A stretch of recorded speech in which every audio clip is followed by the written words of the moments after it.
ദൈവത്തിരുനാമത്തിന് മഹത്വമുണ്ടാവട്ടെ. Bible reading പ്രോഗ്രാമിൽ സംബന്ധിക്കുന്ന ഏവർക്കും കർത്തൃനാമത്തിൽ സ്നേഹവന്ദനം. ലേവ്യ പുസ്തകം 26-ാം അധ്യായം നമ്മളിന്ന് വായിക്കുന്നു. 25-ാം അധ്യായത്തിൽ ജൂബിലി, മഹാജൂബിലിയെക്കുറിച്ചൊക്കെയാണ് നമ്മൾ ചിന്തിച്ചത്. 26-ാം അധ്യായത്തിൽ ദൈവത്തെ അനുസരിച്ച്, അവൻ്റെ കൽപ്പനകളെ അനുസരിച്ച് ജീവിച്ചാൽ അവർക്ക് ഇസ്രായേലിന് ലഭിക്കാൻ പോകുന്ന അനുഗ്രഹങ്ങളെക്കുറിച്ചുള്ള വാഗ്ദാനമാണ് ദൈവം ഇവിടെ പറയുന്നത്. ഇവിടെ പറയുന്നു, എൻ്റെ കൽപ്പനകളെ അനുസരിച്ചാൽ യഥാകാലം മഞ്ഞും മഴയും വിളവുകളും ഒക്കെ നിങ്ങൾക്ക് വർദ്ധിക്കും, വൃക്ഷങ്ങളൊക്കെ നല്ലതുപോലെ ഫലം നിങ്ങൾക്ക് നൽകും. നിങ്ങൾ കറ്റ മെതിക്കാൻ ആരംഭിച്ചാൽ മുന്തിരിപ്പഴം അത് പറിക്കുന്ന, അതിൻ്റെ ഫലമെടുക്കുന്ന കാലം വരെയും മെതിച്ചാലും അത് തീരാത്ത പോലെ വിളവ് നിങ്ങൾക്കുണ്ടാകും. മുന്തിരിപ്പഴം നിങ്ങൾ പറിക്കാൻ തുടങ്ങിയാൽ, അതിൻ്റെ ഫലമെടുക്കാൻ തുടങ്ങിയാൽ കറ്റ കൊയ്യുന്ന കാലം വരെയും അത് നീണ്ടു നിൽക്കും എന്ന് പറഞ്ഞാൽ അതിനർത്ഥം ഒരു വർഷം മുഴുവൻ നീണ്ടു നിൽക്കുന്ന വിളവെടുപ്പ്. അത്രമാത്രം സമൃദ്ധി നിങ്ങളുടെ അധ്വാന ഫലത്തിന് ദൈവം നിങ്ങൾക്ക് നൽകും. ഭൂമി നിങ്ങളെ കനിഞ്ഞ് അനുഗ്രഹിക്കും. കാരണം പ്രപഞ്ചം ദൈവത്തിൻ്റേതാണ്. ദൈവത്തെ അനുസരിക്കുന്നവരെയാണത് അനുഗ്രഹിക്കുന്നത്. അപ്പം ആവശ്യത്തിന് ഭക്ഷണവും സുരക്ഷിതത്വവും സമാധാനവും ഒക്കെ നിങ്ങൾക്ക് ലഭിക്കും. അതുപോലെ ആരും നിങ്ങളെ ഭയപ്പെടുത്തുകയില്ല. ദുഷ്ടമൃഗങ്ങൾ പോലും നിങ്ങളെ ഭയപ്പെട്ട് ഓടിപ്പോകും. 5 പേർ 100 പേരെയും 100 പേർ 10,000 പേരെയും ഓടിക്കുവാൻ തക്കവണ്ണം ശക്തരായിട്ട് തീരും. മറ്റെല്ലാ മനുഷ്യരും മൃഗങ്ങളും എല്ലാം നിങ്ങളെ ഭയപ്പെടുന്നതായ സാഹചര്യമുണ്ടാകും.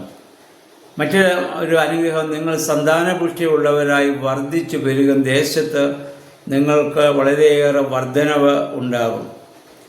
എന്നിട്ട് പറഞ്ഞു, നിങ്ങൾ ധാന്യം നിറയ്ക്കുമ്പോൾ നിങ്ങളുടെ കളപ്പുരകളിൽ നിന്ന് പഴയത് നീക്കി പുതിയത് നിറയ്ക്കുന്ന സാഹചര്യം. പഴയത് തീർന്നു പോയിട്ടല്ല, പഴയത് തീരുന്നതിന് മുൻപ് പുതിയത് നിങ്ങൾ ധാന്യം നിറയ്ക്കത്തക്കവണ്ണം, പഴയത് നീക്കി പുതിയത് നിറയ്ക്കത്തക്കവണ്ണം അനുഗ്രഹങ്ങൾ നിങ്ങൾക്ക് ലഭിക്കും. അപ്പോൾ എല്ലാ രീതിയിലും, കൃഷി സംബന്ധമായും അല്ലെങ്കിൽ മറ്റാളുകൾ സംബന്ധമായും എല്ലാ രീതിയിലുള്ള ആ വലിയ സന്തോഷവും സമാധാനവും നിങ്ങൾക്കുണ്ടാകും. എന്നിട്ട് അവസാനം പറയുന്ന ഇതാണ്, എൻ്റെ കൂടാരം നിങ്ങളുടെ ഇടയിൽ സ്ഥാപിക്കും, നിങ്ങളുടെ ഇടയിൽ ഞാൻ സഞ്ചരിക്കും. അങ്ങനെ ഇതിൻ്റെ 2-ാം വാക്യം മുതൽ 13-ാം വാക്യം വരെ ദൈവം കൊടുക്കുന്ന വലിയ അനുഗ്രഹത്തെക്കുറിച്ചാണ് നമ്മൾ വായിക്കുന്നത്.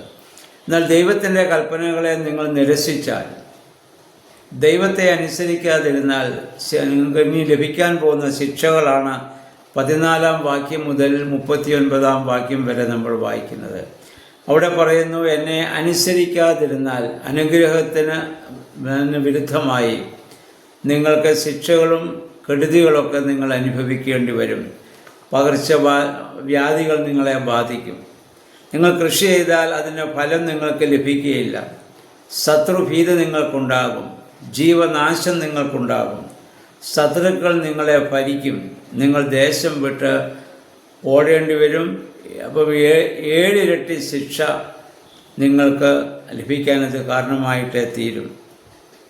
പിന്നെ പറഞ്ഞു, അധ്വാന ഫലം നിങ്ങൾക്കില്ലാതാവും. ഞാൻ അനുഗ്രഹം പറഞ്ഞപ്പോൾ പറഞ്ഞത് ഭൂമിയൊക്കെ നിങ്ങൾക്ക് അനുഗ്രഹം നൽകുമെന്നാണ്. നിങ്ങളിനി അധ്വാനിച്ചാൽ പോലും ഫലമില്ലാതാകും. ആകാശം ഇരുമ്പ് പോലെയും ഭൂമി പിത്തള പോലെയും ആയിട്ട് തീരും. കാരണം നിങ്ങൾക്ക് കൃഷി ചെയ്യാൻ മേലാത്തൊരു സാഹചര്യം, അല്ലെങ്കിൽ മഴ പെയ്യാത്തൊരു സാഹചര്യം, പ്രകൃതി പോലും നിങ്ങൾക്ക് വിരുദ്ധമായിട്ട് തീരുന്ന ഒരു സാഹചര്യം നിങ്ങൾക്കുണ്ടാകും. നിങ്ങൾ ചെയ്യുന്ന പാപങ്ങൾക്ക് ശിക്ഷ 7 ഇരട്ടിയായിട്ട് ആ ശിക്ഷകൾ വർദ്ധിക്കും. അത്രമാത്രം കഠിനമായ അനുഭവം നിങ്ങളുടെ ജീവിതത്തിൽ ഉണ്ടാകും. വന്യമൃഗങ്ങൾ നിങ്ങളുടെ കൃഷിയും നിങ്ങളുടെ മൃഗസമ്പത്തും ഒക്കെ അങ്ങ് നശിപ്പിച്ച് കളയും. ആ വന്യമൃഗങ്ങൾ മുഖാന്തരവും ശത്രുക്കൾ മുഖാന്തരവും നിങ്ങളുടെ ഇടയിൽ നിങ്ങളുടെ എണ്ണം കുറയും. നിങ്ങൾ ധാരാളം ആളുകൾ മരിക്കേണ്ട സാഹചര്യമുണ്ടാവും. അതുപോലെ തന്നെ പാപം ചെയ്യുന്നവന് 7 ഇരട്ടി ശിക്ഷ ഞാൻ നൽകുന്ന സാഹചര്യമുണ്ടാകും. നിങ്ങളുടെ അപ്പത്തിൻ്റെ അളവുകളൊക്കെ കുറഞ്ഞു പോകും. പിന്നെ പറയുന്ന, ദേശം വിജനമാകും. മൃതശരീരം ഭക്ഷിക്കേണ്ട അവസ്ഥ വരെ നിങ്ങൾക്കുണ്ടാകും. അത്രമാത്രം ദാരിദ്ര്യവും അത്രമാത്രം അരക്ഷിതാവസ്ഥയും നിങ്ങളുടെ ഇടയിൽ സംജാതമാകും. ആരും ഓടിക്കാതെ നിങ്ങൾ ഓടും, കാരണം ശത്രുഭീതി മുഖാന്തരം. അപ്പം ജനതകളുടെ ഇടയിൽ നിങ്ങൾ ഇല്ലാതായി പോവും, അറ്റുപോകും. ഇതാണ് ദൈവം കൊടുക്കുന്നതായ ശിക്ഷ. അപ്പം അനുഗ്രഹവും ശിക്ഷയും രണ്ടും ഈ അധ്യായത്തിൽ പറയുന്നു. ഇനി അതിൻ്റെ 40 മുതൽ 45 വരെയുള്ള വാക്യങ്ങൾ, അങ്ങനെ നിങ്ങൾ ശിക്ഷിക്കപ്പെടുകയാണെങ്കിലും നിങ്ങൾ അനുദപിക്കാനൊരു മനസ്സുണ്ടെങ്കിൽ എങ്ങനെയാണ് ദൈവം നിങ്ങളെ അനുഗ്രഹിക്കുന്നതെന്ന് പറയുന്നു. നിങ്ങൾ അങ്ങനെ ഒരു അനുതാപം നിങ്ങളുടെ ജീവിതത്തിലുണ്ടാവുകയാണെങ്കിൽ, ഞാൻ അബ്രാഹാമിനോടും ഇസ്ഹാക്കിനോടും യാക്കോബിനോടും നിങ്ങളുടെ പൂർവ്വപിതാക്കന്മാരോട് ചെയ്ത ഉടമ്പടി ഞാൻ ഓർക്കും. കാരണം അവർ മുഖാന്തരം ഞാൻ നിങ്ങളെ തിരഞ്ഞെടുത്തതായ ഒരു വലിയ ജനതയാണ്. അവരെന്നെ അനുസരിച്ചവരും എനിക്ക് വിധേയപ്പെട്ട് ജീവിച്ചവരുമാണ്. അവരോട് ചെയ്ത ആ ഉടമ്പടി ഞാൻ ഓർക്കും.